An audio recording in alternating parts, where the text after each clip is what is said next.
This is Revathi. Welcome back to అందమైన కథల పొదిరిల్లు. మహర్షి episode number 223.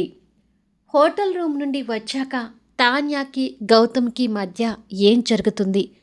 కథలోకి వెళ్ళబోయే ముందు దయచేసి వీడియోకి ఒక లైక్ ఇవ్వండి, అలాగే హైప్ ఇచ్చి వీడియోని సపోర్ట్ చేయండి. ఇలాంటి ఇంట్రెస్టింగ్ స్టోరీస్ కోసం మన 2 ఛానల్స్ని సబ్స్క్రైబ్ చేసుకోండి. ఇక కథలోకి వెళ్ళిపోదాం. రాజశేఖర్ ఫ్యామిలీలో అందరూ తాన్యా కోసం ఎదురు చూస్తూ మహర్షి గురించి మాట్లాడుకుంటూ ఉంటారు. ఏమైనా దేవుడు లాంటి మహర్షిని పొరపాటుగా అర్థం చేసుకుని చాలా తప్పు చేశామండి అంటుంది సుచరిత బాధపడుతూ. గౌతమ్ కూడా బాధపడుతూ 2 రోజుల్లో అవంతిని ఇక్కడికి తీసుకురావాలని, లేదంటే విడాకులు ఇస్తానని తాన్యాని బెదిరించటం గుర్తు తెచ్చుకొని, నేనైతే ఇంకా తాన్యాన్ని నిందించానమ్మా. అవంతిని మహర్షి నుంచి విడదీయకపోతే తనకు విడాకులు ఇస్తానని కూడా బెదిరించి చాలా తప్పు చేశాను అని అంటాడు. వాళ్ళ బావ అలాంటి వాడు కాదని తాన్య గుండెలు బాదుకొని చెప్తూనే ఉంది. అయినా మనమే వినిపించుకోలేదు. మన కోడల దగ్గర ఉన్న సంస్కారం మనకి లేకుండా పోయినందుకు సిగ్గుగా ఉంది అని అంటాడు రాజశేఖర్ కూడా బాధపడుతూ. వెంకట్ వాళ్ళ ఫ్యామిలీ మహర్షి అన్నయ్యని దేవుడిలా చూడటానికి అన్నయ్య గొప్పతనమే కారణమని నాకు కూడా అర్థమైంది నానా అని అంటుంది మిథున. అసలు మహర్షి పైకి ప్లే బాయ్ ముద్దతో ఇదంతా ఎందుకు చేస్తున్నాడు? వాళ్ళమ్మ ప్రాస్టిట్యూట్ అయినందుకే మహర్షి ఇదంతా చేస్తున్నాడా అని మనసులో అనుకుంటాడు రాజశేఖర్. గౌతమ్ కూడా ఆలోచిస్తూ, అసలు మహర్షి ఇదంతా ఎందుకు చేస్తున్నాడు నానా? మహర్షి వాళ్ళ అమ్మ జీవన ప్రాస్టిట్యూట్ కదా. వాళ్ళ అమ్మ పేరు మీదనే కంపెనీలు కూడా పెట్టాడు. వాళ్ళ అమ్మగారి మీద ఉన్న ప్రేమతోనే అలాంటి వాళ్ళ జీవితాల్ని మార్చడం కోసం చేస్తున్నాడా అని అడుగుతాడు. ఏంటన్నయ్య నువ్వనేది? వాళ్ళ అమ్మ పేరు జీవనానా? వాళ్ళ అమ్మగారు ప్రాస్టిట్యూటా అంటూ మిథునకు ఆ విషయాలు తెలియక ఆశ్చర్యంగా అడుగుతుంది. వాళ్ళ ఇద్దరి పిల్లల నోటి వెంట జీవన అనే పేరు రాగానే రాజశేఖర్ మనసులో తెలియకుండానే కంగారు ఏర్పడుతుంది. అదే కంగారు సుచరిత మనసులో కూడా కలుగుతుంది. అవును, మహర్షి వాళ్ళ అమ్మగారు ప్రాస్టిట్యూట్ అని ఒకసారి దామోదర్ మావయ్య చెప్పాడు అని. ఒకసారి మహర్షిని మీ అమ్మ ఒళ్ళమ్ముకొని బతికే ప్రాస్టిట్యూట్ అంట కదా అన్నట్టుగా ఎగతాళిగా మాట్లాడటం కూడా గౌతమ్కి గుర్తొచ్చేసరికి మనసు భారంగా అనిపిస్తుంటుంది. గౌతమ్ అన్నయ్య చెప్పేది నిజమేనా నాన్నా? బెనర్జీ మావయ్య మహర్షి అన్నయ్యతో అంత క్లోజ్గా ఉంటున్నాడు అంటే మహర్షి అన్నయ్య వాళ్ళ అమ్మగారు మా మావయ్య గారికి తెలిసి ఉంటుందా? మా మావయ్య మీరు ఫ్రెండ్ అంటే ఆ జీవన గారి గురించి మీకు కూడా తెలుసా నానా అని కూతురు ప్రశ్నిస్తుంది. కూతురు అడిగిన ప్రశ్నకి రాజశేఖర్ కంగారు ఇంకా ఎక్కువ అవుతుంది. కూతురు మాటలకు సుచరిత కూడా తడబడుతుంటుంది. నిజమే నానా, జీవన గారి గురించి మీకేమైనా ఐడియా ఉందా? తను మీకు తెలుసా అంటూ గౌతమ్ కూడా తండ్రిని ప్రశ్నిస్తాడు. పిల్లలు అడిగే ప్రశ్నకి రాజశేఖర్ ఏమీ చెప్పలేక తడబడుతుంటే భర్త తడబాటుని సుచరిత అర్థం చేసుకుని, మీ నాన్నగారికి తనెలా తెలుస్తుందిరా? తానెవరో మీ నాన్నగారికి అసలు తెలియదు అంటూ అబద్ధాన్ని కష్టంగా పలుకుతుంది సుచరిత. అవునా అని అంటారు ఇద్దరు ఆ మాటలు నమ్ముతూ. అవును, తెలీదు. ఇక ఆ విషయాన్ని వదిలేయండి. ఇంతకీ ఇంకా తాన్య ఇంటికి రాలేదేంటి అని అడుగుతుంది సుచరిత. నేను తాన్య కోసమే చూస్తున్నానమ్మా అని అంటాడు గౌతమ్ తన కోసం గుమ్మం వైపు చూస్తూ. హోటల్ నుంచి బయలుదేరిన తాన్య పుట్టెడు దుఃఖంతో కన్నీళ్లు పెట్టుకుంటూ లోపలికొస్తుంది. తను రావడం చూసి ఎవరూ తనకి మొహం చూపించలేకపోతుంటే తాన్య మాత్రం వాళ్ళందర్నీ కళ్ళెర్ర చేసి చూస్తూ, మా బావగారు పరమాత్ముడు అని ఇప్పుడైనా మీకు తెలిసిందా? లేకపోతే ఇంకా ఏమైనా తెలియాల్సింది ఉందా అని అందర్నీ ఉద్దేశించి కోపంగా మాట్లాడుతుంది. తాన్య కోపాన్ని చూసి గౌతమ్తో సహా అందరూ సోఫాల నుండి లేచి నిలబడతారు. సారీ తాన్య అంటాడు గౌతమ్ గిల్టీగా ఫీల్ అవుతూ. షటప్ గౌతమ్ అంటుంది తాన్య ఆవేశంతో. తన ఆవేశానికి గౌతమ్ గిల్టీగానే తలదించుకుంటాడు. మీ కారణంగా దేవుడు లాంటి మా బావగారిని అనుమానించి ఆ హోటల్ రూమ్ వరకు వెళ్ళాను. నా నోటితో మా బావగారిని పోలీసులకి పట్టిస్తాననే వరకు తీసుకొచ్చింది నువ్వే గౌతమ్ అని అంటుంది అదే కోపంతో. అమ్మ తాన్య, మేం చేస్తున్న తప్పుని వెనకేసుకొస్తున్నామని అనుకోకు. మీ బావగారు కావాలని అలా నిందని మోస్తున్నప్పుడు మేము అనుమానించకుండా ఎలా ఉంటాం అని అడుగుతుంది సుచరిత. మా బావ మంచివాడు, అలాంటి వాడు కాదు అని నేను నెత్తి నోరు కొట్టుకొని చెప్పాను కదా! అయినా నా మాట వినిపించుకున్నారా? మీ గోల భరించలేక మా బావగారిని నిజంగానే నిలదీద్దామని వాళ్ళింటికి వెళ్ళాను. కానీ నా అదృష్టమో, మా అక్క దురదృష్టమో కానీ నేను వెళ్ళిన సమయానికి మా అక్క కాలికి గాయం కావడం, అది చూసి మా బావగారు విలవిలలాటం గమనించి, మా బావగారు తిరుగుబోతు కాదు, మంచివాడనే నమ్మకంతో తిరిగి వచ్చాను. కానీ మీరందరూ నేను చెప్పేది వినకుండా నన్ను కాకులాగా పొడుచుకొని తిన్నారు. మీ అబ్బాయి మాత్రం ఒక మెట్టు పైకెక్కి 2 రోజులు టైం పెట్టి నాకు విడాకులు ఇస్తానని గొప్పగా చెప్పాడు. మీ మతమే మీకు కానీ ఇవతల వారి బాధల్ని అసలు అర్థం చేసుకోరు కదా అని అంటుంది కన్నీళ్ళు పెడుతూ. మీ బావగారిని మేము నిందించటం తప్పే అని మేము ఒప్పుకుంటున్నాం కదమ్మా అంటాడు రాజశేఖర్ గారు. గిల్లి జోలపాటం అంటే ఇదే మావయ్య గారు. మీరు చేసింది తప్పు అనగానే మీ వల్ల నా మనసులో కలిగిన బాధ తొలగిపోతుంది అనుకుంటున్నారా? మా బావగారు మంచివారని చెప్పినా కూడా మీలో ఎవ్వరు వినిపించుకోకపోగా మీ మాటలతో నేను కూడా మా బావగారిని అనుమానించే పరిస్థితికి తీసుకొచ్చారు. అది, అది నేను తట్టుకోలేకపోతున్నాను. మీతో మాటలు పడినందుకో, లేక ఈ గౌతమ్ నాకు డివోర్స్ ఇస్తానందుకో నేను బాధపడటం లేదు. మీ కారణంగా నేను మా బావగారిని అనుమానించే పరిస్థితికి వచ్చినందుకు నిలువెల్లా కృంగిపోతున్నాను. రాత్రి నీ దగ్గరికి వచ్చింది నేను బావగారు అంటూ మా బావగారికి ఎలా మొహం చూపించాలో తెలియడం లేదు అంటూ కన్నీళ్ళు పెట్టుకుంటుంది. అంతకు ముందు జరిగిన గొడవల గురించి మిథునాకి తెలీదు కాబట్టి తనని బాధగా చూస్తూ, మీ మధ్య మహర్షి అన్నయ్య గురించి బాగానే వాదన జరిగిందని ఇప్పుడు నీ మాటలు బట్టి నాకు కూడా అర్థమవుతుంది తాన్యా. కానీ తాన్యా, ఇప్పుడు అన్నయ్య గురించి తెలిసాక మేమందరం పశ్చాత్తాపడుతున్నాము అని అంటుంది. తాన్య కన్నీళ్ళు తుడుచుకొని తనని కోపంగా చూస్తూ, ఎవరికి కావాలి మీ పశ్చాత్తాపం? మా బావగారు రూంలోకి అడుగు పెట్టాక నా భుజం మీద చేయి వేస్తాడా, లేక నా నడుము మీద చేయి వేస్తాడా అని తండ్రి లాంటి మా బావగారిని అనుమానించారు.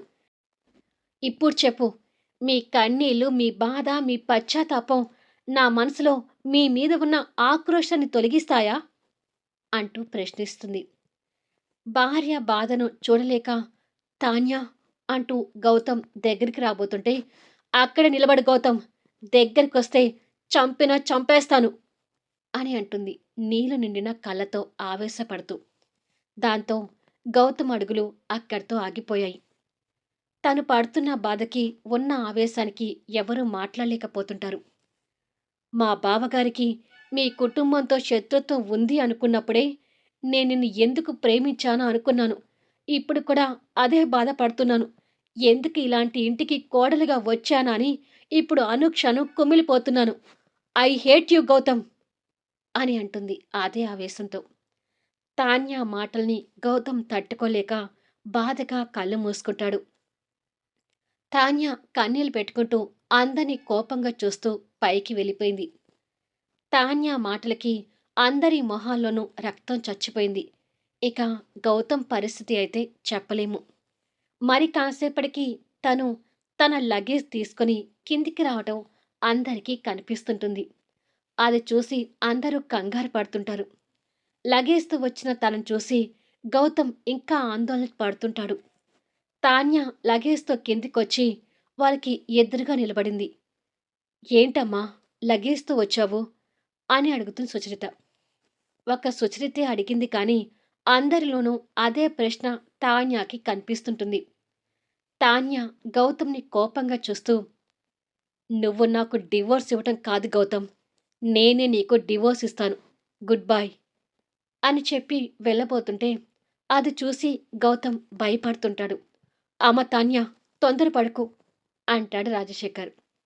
వెళ్ళబోయిన తాన్య ఆగి వెనక్కి చూసి, తొందర పట్టం కాదు. ఇప్పటికే లేట్ చేశాను. అసలు ఈ పని నేను ఎప్పుడో చేయాల్సింది అని అంటుంది. మిథున దగ్గరికొస్తూ, నువ్వలా మాట్లాడకు తాన్యా. అసలు నువ్వు ఎక్కడికి వెళ్ళొద్దు అంటూ తన చేతిలో లగేజ్ తీసుకోబోతుంటే, నాకు అడ్డుపడకు మిథున. మీరెవరు ఏం చెప్పినా నేను వినే పరిస్థితిలో లేను. కానీ చివరిగా ఒక్క మాట చెప్తున్నాను. దయచేసి మీరందరూ ఆ మాటకి మాత్రం గౌరవం ఇవ్వండి. మా బావగారు తనకు తానుగా ప్లేబాయ్ అని నిందని మోస్తూ ఇదంతా ఎందుకు చేస్తున్నాడో తెలీదు. ఇదంతా ఎవ్వరికీ తెలియకుండా సీక్రెట్‌గా చేస్తున్నాడు కాబట్టి, మీకు తెలిసిన మా బావ గొప్పతనాన్ని దయచేసి ఇక ఎవ్వరికీ చెప్పకండి. నాకేదైనా మేలు చేయాలని మీకు అనిపిస్తే మీరు చేయాల్సింది ఈ ఒక్కటి మాత్రమే అని చెప్పి లగేజ్ తీసుకొని బయటికి వెళ్తుంటుంది. తన ఆవేశాన్ని చూసి ఇక ఎవరూ ఆపలేకపోతారు. ఆపినా ఆగే పరిస్థితిలో లేదని గౌతమ్‌తో సహా అందరికీ అర్థమైపోయి తను వెళ్తుంటే సైలెంట్‌గా చూస్తూ ఉండిపోయారు. తాన్య బయటకొచ్చి వస్తున్న కన్నీళ్లు తుడుచుకొని అటుగా వస్తున్న ఆటోని ఆపి ఆటో ఎక్కుతుంది. అటుగా ఆటో వెళ్ళటం, ఇటుగా వెంకట్ కార్‌లో రావటం జరిగిపోతుంది. ఈ విషయాలు ఏమీ తెలియని వెంకట్ మిథునకి కాల్ చేస్తుంటాడు. మిథున వస్తున్న కన్నీళ్లు తుడుచుకొని వెంకట్ కాల్ లిఫ్ట్ చేసి హలో అని అంటుంది. నాకు నా కూతుర్ని తీసుకొచ్చిస్తావా? మా ఇంటికి తీసుకువెళ్తాను అని అంటాడు.